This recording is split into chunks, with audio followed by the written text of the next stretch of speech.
আসসালামু আলাইকুম বন্ধুরা, বর্ষার এই সিক্ত দিনে ওয়েদার নিউজে আপনাদের স্বাগতম। আজ কোথায় কি হতে চলেছে এবং সকল ধরনের গুরুত্বপূর্ণ সব আপডেটগুলো নিয়ে আপনাদের সামনে হাজির হয়েছি প্রতিদিনের মতোই। আজকের আবহাওয়ায় আছে বৃষ্টির গর্জন, নদীর হুমকি আর সামনে আছে গুরুত্বপূর্ণ আবহাওয়া পরিবর্তনের ইঙ্গিত। তাই চোখ রাখুন পুরো ভিডিও জুড়ে। বন্ধুরা, আপনারা জানেন কি আজ দুপুরের পর ঢাকা, চট্টগ্রাম আর সিলেট অঞ্চলে শুরু হতে পারে টানা বজ্রসহ ভারী বৃষ্টি। এমনকি কিছু জায়গায় আওয়ারলি রেইনফল রেট 40 থেকে 60 মিলিমিটার পর্যন্ত পৌঁছাতে পারে। মানে 1 ঘন্টার বৃষ্টিতেই হাঁটু পানিতে ডুবে যেতে পারে শহরের নিচু এলাকা। এদিকে নদ নদীর পানি আবার চিন্তার কারণ হয়ে দাঁড়িয়েছে। বিশেষ করে যমুনা, ব্রহ্মপুত্র আর গঙ্গা পদ্মা অববাহিকায় পানি বাড়ছে ওয়ার্নিং লেভেলে। বাংলাদেশ পানি উন্নয়ন বোর্ডের রিপোর্ট বলছে আগামী 24 ঘন্টার মধ্যে 5টি পয়েন্টে বিপদসীমার কাছাকাছি পৌঁছাতে পারে পানি। আর সামনে যে পরিস্থিতি আসছে তা শুধু বর্ষা না, লো প্রেশার সিস্টেম ও মনসুন ট্রফের কারণে 72 ঘন্টার মধ্যে দেশের দক্ষিণ পশ্চিমাঞ্চলে দেখা যেতে পারে এক ব্যতিক্রমধর্মী মৌসুমি ঘূর্ণাবর্তের সম্ভাবনা। অর্থাৎ এই মুহূর্তেই দরকার সচেতন থাকা। তো চলুন এবার ঢুকে যাই আজকের আবহাওয়ার গভীরে। প্রথমেই বলি, মনসুন অ্যাক্সিস বা মৌসুমী অক্ষরেখা এখন বাংলাদেশ সংলগ্ন পশ্চিমবঙ্গের উপর বিস্তৃত রয়েছে। আলিপুর আবহাওয়া অফিস থেকে পাওয়া তথ্য অনুযায়ী এই অক্ষরেখা উত্তরবঙ্গের দিকে একটু সরেছে। এর মানে হচ্ছে উত্তরাঞ্চল এবং উত্তর পূর্বাঞ্চলে আজ দুপুরের পর থেকে সন্ধ্যা পর্যন্ত ভারী বৃষ্টির সম্ভাবনা অনেক বেশি। এদিকে বাংলাদেশ আবহাওয়া অধিদপ্তরের পূর্বাভাস অনুযায়ী আজ দেশের মোট 8টি বিভাগেই বৃষ্টি হবে।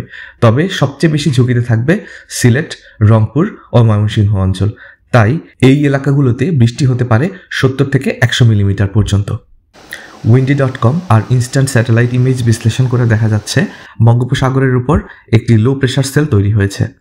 এটি ধীরে ধীরে ঘনীভূত হয়ে ওয়েল মার্কড লো প্রেশারে পরিণত হতে পারে আগামী 48 ঘন্টায়। এর প্রভাবে দক্ষিণাঞ্চলের উপরে ভারী বৃষ্টির চাপ কিন্তু বাড়বে। ক্লাউড টপ টেম্পারেচার বা সিটিটি বিশ্লেষণে দেখা যাচ্ছে সোমবারের মধ্যে দেশজুড়ে অ্যাক্টিভ কনভেকশন জোন তৈরি হতে পারে, যেটি প্রচুর বজ্রপাতের সম্ভাবনাও কিন্তু তৈরি করছে। যারা নদী তীরবর্তী এলাকায় থাকেন তাদের জন্য গুরুত্বপূর্ণ আপডেট। পানি উন্নয়ন বোর্ড জানাচ্ছে যমুনা ও তিস্তা নদীর পানি এখনও বিপদসীমার নিচে থাকলেও প্রবাহ প্রবণতা কিন্তু বৃদ্ধি পাচ্ছে। বিশেষ করে সিরাজগঞ্জ, কুড়িগ্রাম, লালমনিরহাট ও গাইবান্ধা অঞ্চলের নদী ফুসছে।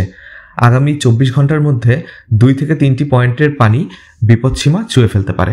নদী ভাঙনের আশঙ্কা থাকায় বাঁধ সংলগ্ন এলাকায় সাবধানতা অবলম্বনের অনুরোধ করা হচ্ছে।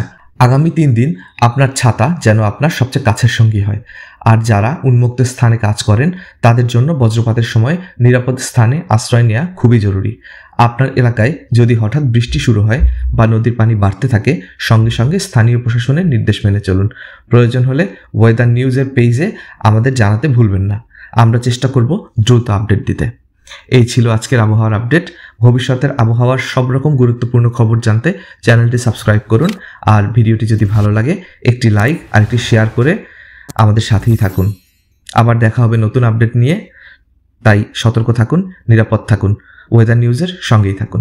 আসসালামু আলাইকুম।